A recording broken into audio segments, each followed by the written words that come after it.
Hello viewers, இங்கே பாருங்கள், ஒரு வாரத்துக்கு உள்ள காய்கறி கழிவு, பழத்தோல் எல்லாத்தையுமே நான் எடுத்து வச்சுருக்கேன். இதில் எடுத்து வச்சுருக்கேன்.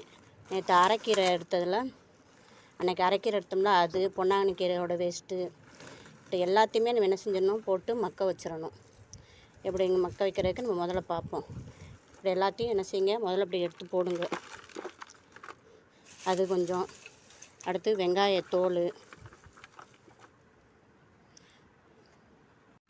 அடுத்து இங்கே பாருங்கள், இதோட மாட்டுச்சாணத்தோட தொழு உரம். மாட்டுச்சாணம் மக்க வச்சு அதை எடுத்து வச்சுருக்கேன்.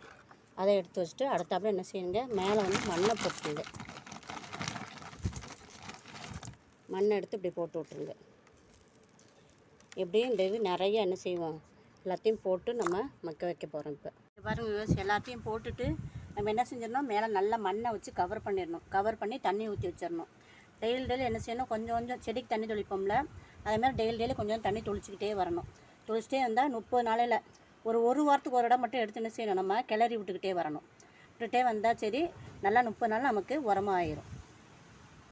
இங்கே பாருங்கள் விவர்ஸ், நாட்டு சர்க்கரையை நல்லா கரைச்சி வச்சுருக்கேன்.